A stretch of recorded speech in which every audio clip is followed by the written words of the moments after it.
우리는 지난주 설교에서 피조물들이 하나님의 아들들이 나타날 때를 탄식하며 간절히 고대하고 기다린다고 했습니다. 왜 피조물들이 그때를 기다린다고 했습니까? 그 날이 되면, 그때가 되면 죄로 오염되어 저주받은 피조물의 상태에서 벗어나서 창조 때의 처음과 같이 회복되기 때문이라 했습니다. 자, 그런데 이 같은 기다림이 자연 만물만이 아니라 성령 안에 거듭난 우리 성도들에게도 마땅히 있어야 한다는 것입니다. 왜 그럴까요? 그날에 우리 성도들도 예수님처럼 변화되어서 완성된 구원에 들어가기 때문에 그렇습니다. 사랑하는 성도 여러분, 여러분들에게는 요즘 어떤 기다림이 있습니까? 무엇을 간절히 기다리고 있습니까? 바라기는 오늘 선포되는 말씀 속에서 우리는 어떠한 기다림 속에 이 땅에서 살아가야 하는지 다 같이 살아계신 하나님의 음성 듣게 되기를 간절히 소망합니다. 첫 번째 따라합시다. 소망 가운데 기다려야 합니다. 혹시 여러분 중에 최근에 자녀가 군에 가 있는 자녀가 있습니까? 군대에 보낸 부모들, 자녀가 언제쯤 첫 휴가 나오나 굉장히 간절히 기다립니다. 저도 그랬었습니다. 감사하게도 저희 두 아들 모두가 18개월의 군 복무를 잘 마치고 저희 두 아들이 건강하게 전역을 했습니다. 여러분, 인생은요, 기다림이다라는 말이 있습니다. 기다림이 없이 되는 것은 사실 아무것도 없습니다. 밥을 지어도 뜸을 들여야 하는 기다림이 필요하고요. 메주를 만들어 장이 되기까지 오랜 숙성을 우리는 또한 기다려야 합니다. 천장에 매단 감이 곶감이 되기까지 기다려야 하는 것이죠. 우리의 신앙도 마찬가지입니다. 성숙한 신앙에는 반드시 기다림이 있습니다. 사람에 대해서도 있고요. 때로는 자녀들에 대한 부분도 그렇고요. 다시 오실 예수님을 기다리는 것도 마찬가지입니다. 오늘 본문에서 사도 바울이 이것을 이야기하는 거예요. 바울은 자신을 비롯해서 성령으로 거듭난 성도들은 몸의 성량의 날, 즉 예수님과 같이 부활하게 될 그날, 예수님이 재림하게 될 그날을 기다려야 한다고 말하고 있어요. 23절입니다. 시작. 그뿐 아니라 또한 우리 곧 성령의 처음 익은 열매를 받은 우리까지도 속으로 탄식하여 양자될 것, 곧 우리 몸의 속량을 기다리느니라. 우리는 예수 그리스도의 십자가 대속으로 말미암아 그 은혜에 의해 믿음으로 말미암아 이미 구원을 받았습니다. 맞습니까? 맞죠. 자, 그런데요, 아직 완전한 구원, 완성된 구원은 아직 우리에게 오지 않았어요. 아직 경험하지 못했다 그 말이에요. 이것을 신학에서는 이미와 아직 사이에 놓인 상태, 이렇게 이야기를 해요. 이미와 아직 사이에 놓인 상태. 피조물이 구원의 날, 주님께서 이 땅에 오실 그 날, 그리스도의 재림의 날을 간절하게 기다린다고 했습니다. 왜요? 그날에는 그 피조물이 처음 때와 같이 회복이 되는 날이기 때문이라고 말씀드렸습니다. 우리 성도들도 마찬가지예요. 우리가 예수 그리스도로 말미암아 구원을 받은 자이지만 여전히 우리는 육신을 입고 있기 때문에 죄의 영향을 받는 것이죠. 그러나 그날에 우리 주님께서 이 땅에 오실 그날 때에는 우리는 완전한 구원, 완성된 구원을 우리가 경험하게 되는 것입니다. 할렐루야. 따라서 우리 성도들에게 그날을 기다려야 한다라는 거예요. 그러면 어떻게 그날을 기다릴 수 있을까? 바로 여기에 소망이 필요하다는 게 소망이 없이 결코 기다림을 완성할 수가 없습니다. 우리가 기다림의 신앙을 가질 수 있는 이유 또한도 바로 이 소망이 있기 때문에 그런 거예요. 자, 24절 함께 읽습니다. 시작. 보이는 소망이 아니니 보는 것을 누가 바라리요. 소망은 눈에 보이지 않습니다. 그러나 이 소망은 우리에게 강력한 힘을 제공하는 것입니다. 헬라어로 소망을 엘피스라고 하는데요. 신약에서 자주 사용된 아주 중요한 단어입니다. 이 엘피스는 단순한 바램, 어떤 희망 정도의 소극적인 소망이 아닙니다. 확신과 신뢰를 동반한 강력한 기대감을 의미합니다. 특히 신앙 안에서 하나님께서 반드시 약속을 이루실 것이라는 믿음으로 바탕으로 한 소망이라는 것이죠. 그래서 히브리서 기자는 이 소망을 영혼의 닷과 같다, 그렇게 표현을 합니다. 히브리서 6장 19절입니다. 시작. 우리가 이 소망을 가지고 있는 것은 영혼의 닷 같아서 튼튼하고 견고하게 휘장 안에 들어가나니, 배가 닻을 내리면 흔들리지 아니하고 흔들리지 않듯이 우리의 소망 또한 흔들리지 않고 견고하다라는 것입니다. 바울은 그래서 하나님을 소망의 하나님, 그렇게 고백하기도 했어요. 로마서 15장 13절입니다. 시작. 소망의 하나님이 모든 기쁨과 평강을 믿음 안에서 너희에게 충만하게 하사 성령의 능력으로 소망이 넘치게 하시기를 원하노라. 아멘. 소망은 기다림을 단단히 붙들어주는 힘이 됩니다. 소망이 없는 기다림은 허무할 뿐입니다. 바라기는 소망 가운데, 주를 향한 소망 가운데 기다림을 이루시는, 소망 가운데 기다릴 줄 아는 신앙인으로 살아가시길 주님의 이름으로 축원합니다. 두 번째 따라 합시다. 참음으로 기다려야 합니다.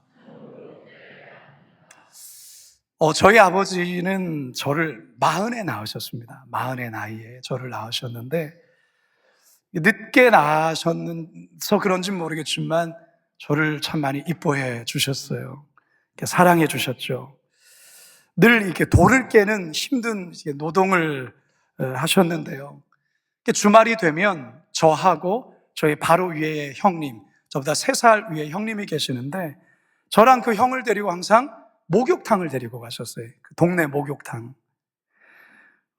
여러분, 옛날 목욕탕이 어떻습니까? 보통 이 탕 가운데에 커다란 뜨거운 물로 가득 채워진 탕 하나, 큰 게 하나 있고, 그리고 구석 쪽에 이제 차가운 냉탕 한쪽 구석에 놓여 있고, 그리고 사방에는 샤워기들 여러 개가 이렇게 설치되어 있지 않습니까? 저는 아버지께서 이제 목욕탕에 저와 저 형님을 이렇게 데려가시는데요. 그게 좋지만 또한 싫었어요. 이게 참 이상한 마음인데, 아버지와 함께 목욕탕에 가는 게 너무 좋았는데 또한 싫었다, 그 말이에요. 싫은 이유가 있습니다. 이 뜨거운 탕 안에 들어가는 게 너무 싫은 거예요. 저는 저희 아버지를 보면서 참 우리 아버지 위대해 보인다, 대단하다라고 느껴진 게 몇 개가 있는데요. 이 탕 안에 들어가면 이 뜨거운 물에 단번에 들어가는 모습에 너무 놀라고 너무 위대해 보이는 거예요. 아니, 어떻게 저 뜨거운 탕 안에 그저 거침없이 단번에 들어가서 목만 내밀까라는 게 참 이게 저희로서는 이해가 되지 않았어요. 저는 너무 물이 뜨거우니까 너무 고통스러우면서 발을 담갔다 뺐다 하다가 겨우 이제 이 허리춤으로 들어갔다가 한참 있다가 가슴까지 갔다가 한참 있다가 심호흡 여러 번 하고 나서 그리고 목까지 이렇게 채웠단 말이죠. 근데 저희 아버지는 단번에 들어가는 게 너무너무 대단해 보였다, 그 말이죠. 근데 참 여러분, 그렇게 이 비비 꼬이면서 이 뜨거운 탕에 들어가면 얼마나 그렇습니까? 온몸을 비틀며 괴로워하며 탕 안에 들어가긴 하는데, 조금 지나면 어떻습니까? 몸이 너곤너곤해지면서 너무 좋은 거예요. 너무 좋은 거예요. 두 번째로 싫어했던 이유가 뭐냐면 때를 미는 거였어요. 때를. 저희 아버지가 때를 너무 세게 박박 밀었어요. 온몸이 거의 화상을 입을 모습처럼 볼곡해. 그래서 아프다고 막 이렇게 빼면은 저희 등짝을 때리면서 참아야 하느니라. 그러면서 계속 박박박박 미셨어요. 그렇게 때를 밀고 나면 이제 아버지는 그제서야 이제 자신의 몸을 씻는 거죠. 그럼 저와 형은 이제 탕 안에서 형과 노는 겁니다. 어떻게 놀았냐면 이제 물 속에서 누가 더 오래 참느냐, 뭐 이런 거 내기하고 막 그랬었어요. 목욕탕은 저의 삶에서 참을 인을 배우게 했던 학교와 같은 곳이다.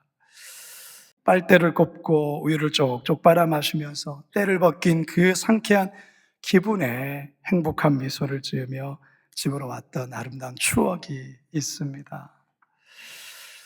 여러분, 앞에서 기다림을 온전히 이루려면 확고한 소망을 붙들어야 된다고 말씀을 드렸죠. 자, 그런데 여기에 또 하나 빠질 수 없는 것이 바로 기다림에는 인내가 따라야 한다라는 거예요. 즉, 참음으로 기다려야 하는 것입니다. 사도 바울은 본문을 통해서 이미 우리가 구원을 받았지만 그리스도의 재림의 날, 그리스도의 재림을 통해 완전한 구원을 이루기까지 우리가 살아가는 이 현실에서는 감당해야 되는, 참아야 하는, 인내해야 되는 것들이 있다라는 거예요. 그것을 잘 참고 기다려야 한다, 그렇게 말하고 있습니다. 25절입니다. 시작. 만일 이 참음으로 참는다라고 가리키는 헬라어 단어는 휘포모네라는 단어를 쓰고 있는데요. 무엇 아래, 무엇 밑에라는 휘포와 머물다, 거주하다라는 뜻의 모네가 합쳐진 합성어예요. 어려움 아래에 머무는 것, 압박을 견디며 버티는 것, 이게 바로 휘포모네예요. 이 말은 단순히 수동적인 기다림이나 소극적으로 견디는 것이 아니에요. 능동적이고도 적극적인 인내를 나타나는 것입니다. 다시 말해 어려운 상황 속에서 그저 시간이 지나가기를 그냥 때우거나 그냥 마냥 기다리는 것이 아니라 어려움과 시련을 믿음으로 꿋꿋하게 견디면서 하나님을 신뢰하며 나가는 그런 자세를 말하는 거예요. 야고보 사도는 그래서 야고보서 1장에 이렇게 우리에게 권합니다. 시작. 이는 너희 믿음의 시련이 인내를 만들어내는 줄 너희가 알미라. 인내를 온전히 이루라. 이는 너희로 온전하고 구비하여 조금도 부족함이 없게 하려 함이라. 마치 출산에 임박한 산모가 시시각각 다치는 어떤 고통, 아픔, 그러나 이제 곧 만나게 될 그 아기를 떠올리면서 그러한 고통을 잘 견디는 것과 같은 것을 알 수 있습니다. 성도 여러분, 기다림은요 쉽지 않아요. 기다림은 고통이 수반되어 있습니다. 하지만 기다림에는 반드시 끝이 있습니다. 따라서 그 고통을 인내하며 잘 참아야 합니다. 그래야만 기다림의 열매를 맛볼 수 있습니다. 바라기는 소망 가운데 인내하시고 잘 참으심으로 우리의 삶의 기다림을 꼭 이루게 되길 간절히 축원합니다. 마지막 세 번째 따라 합시다. 성령의 도우심으로 기다려야 합니다. 우리가 대하고 있는 이 로마서는 약 AD 57년에서 58년경에 쓰여진 성경인데요. 이 로마서가 쓰여지고 약 7년 정도가 지났을 때 이 로마 교회를 비롯해 초대교회의 대대적인 박해가 이제 시작이 됩니다. 이전까지 기독교인들이 박해를 받았지만 어떤 열성 유대주의자들의 어떤 한시적이고 간헐적인 박해였어요. 하지만 서기 이제 AD 64년 로마 대화재를 기점으로 해서 이 기독교 박해는 굉장히 조직적이고도 황제가 직접 나선 박해였습니다. 서기 64년 7월 18일 로마에 거대한 화재가 발생하죠. 로마 역사에서 가장 큰 화재 사건으로 기록될 정도였습니다. 도시의 거의 70%가 화재로 소실될 정도였습니다.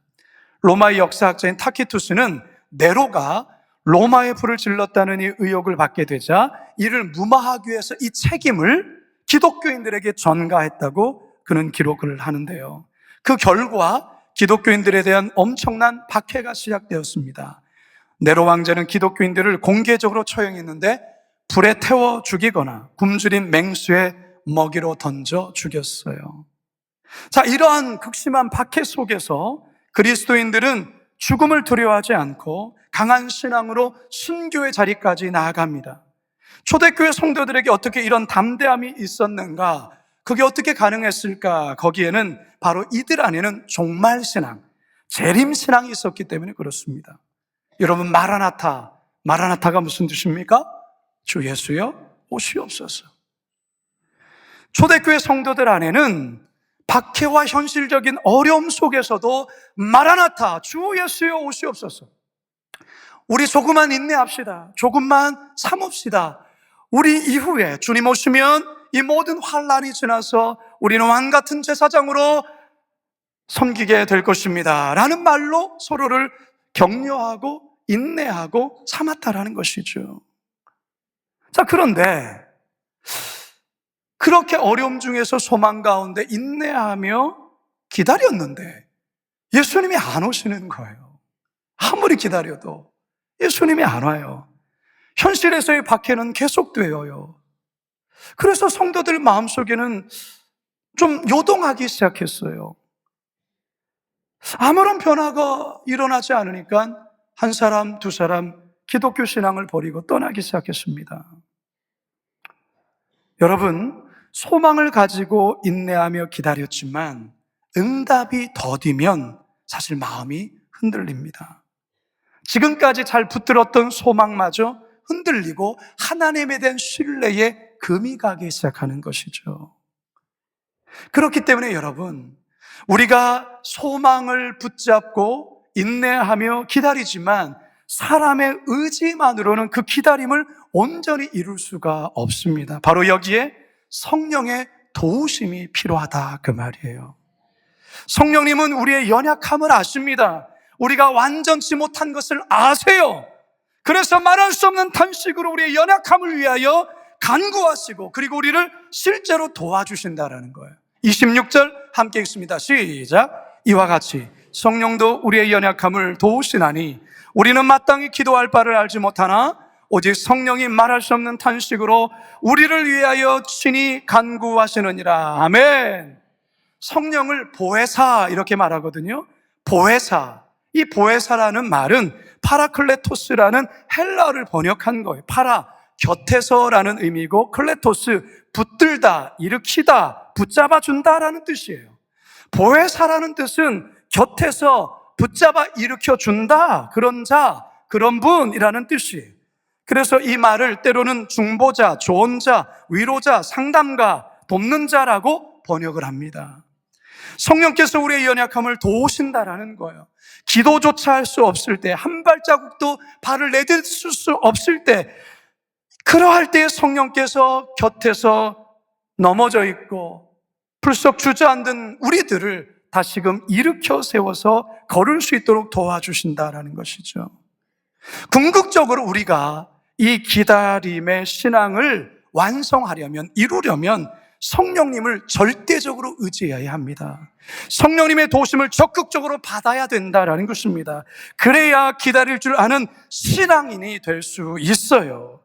성도 여러분, 혹시 여러분들 중에 믿음을 가지고 소망을 가지고 기다렸건만 여전히 현실 속에는 응답되지 않고 아무런 변화가 일어나지 않은 것 때문에 혹시 시험에 들거나 좌절해 있는 분 계십니까?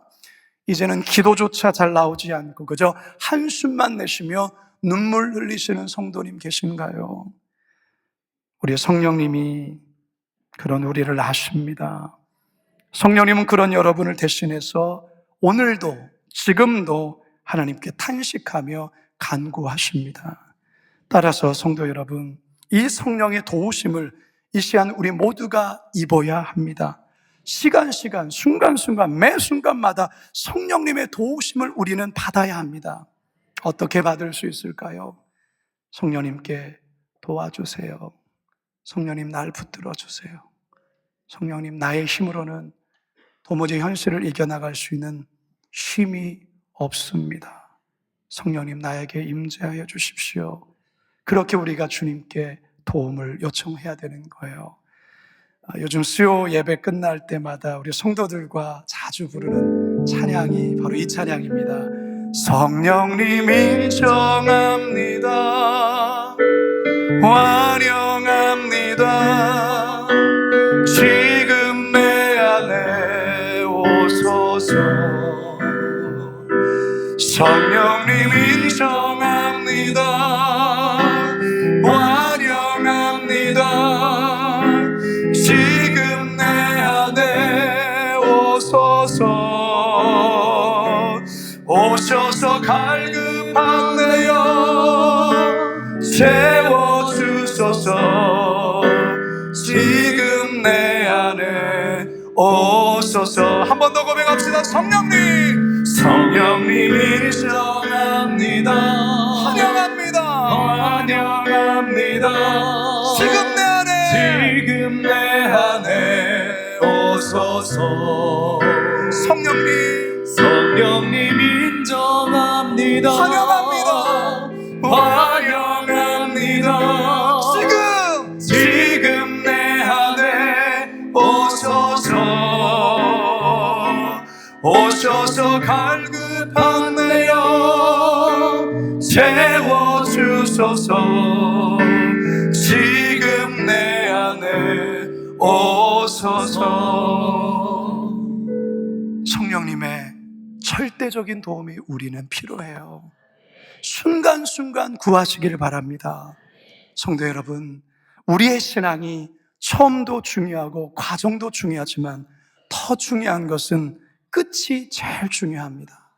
아무리 시작도 좋고 과정도 좋았다 할지라도 끝이 나빠버리면 안 되는 거예요.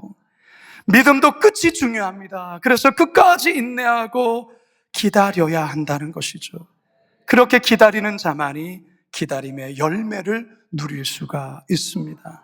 사도 바울은 우리에게 우리가 경기장에서 경주하는 그런 선수라고 비유하면서 끝까지 다름질을 끝까지 포기하지 말고 끝까지 달려갈 것을 이렇게 권합니다. 고린도전서 9장 24절 시작. 운동장에서 다름질하는 자들이 다 달릴지라도 오직 상을 받는 사람은 한 사람인 줄 너희가 알지 못하느냐. 너희도 상을 받도록 이와 같이 다름질하라. 디모데후서 4장 7절과 8절 시작. 나는 선한 싸움을 싸우고 나의 달려갈 길을 마치고 믿음을 지켰으니 이제후로는 나를 위하여 의의 면류관이 예비되었으므로 주 곧 의로우신 재판장이 그날에 내게 주실 것이며 내게만 아니라 주의 나타나심을 사모하는 모든 자에게 도니라. 할렐루야, 할렐루야, 할렐루야. 이 말씀이 저와 여러분의 말씀이 될 줄로 믿습니다. 이제 저는 말씀을 마치려 합니다. 사랑하는 성도 여러분, 여러분들에게는 요즘 어떠한 기다림이 있습니까? 어떠한 간절한 기다림이 있어요? 기다림의 신앙이 여러분들에게도 있습니까? 있어야 합니다. 여러분, 우리는 서두에 말씀드린 것처럼 군에 가 있는 자녀가 휴가 오기를 기다리죠. 주문한 택배 오기를 기다립니다. 여러분의 신앙 가운데 순간순간 스스로를 점검해야 될 것은 우리 예수님 지금 오시는가라는 그 재림에 대한 기다림이 우리에게 있어야 되는 거예요. 여러분, 지난주의 말씀처럼 피조물 들은 그 기다림을 아주 간절한 그 마음으로 탄식하며 주님 오심을 기다리고 있다는 거예요. 따라서 성령 안에 변화된 우리 성도들 또한도 그날을 간절히 기다려야 될 줄로 믿습니다. 어떻게 기다릴 수 있습니까? 세 가지 말씀드렸죠. 소망을 가지고, 주를 향한 소망을 가지고 기다리셔야 됩니다. 고통과 아픔 있을지라도 인내하며 참음으로 기다려야 될 줄로 믿습니다. 무엇보다 제일 중요한 것, 성령의 도우심을 입으심으로 기다릴 수 있기를 바랍니다. 저와 여러분 모두가 이와 같은 기다림의 신앙을 소유하심으로 이 땅을 믿음으로 온전히 살아가시길 주님의 이름으로 축원합니다.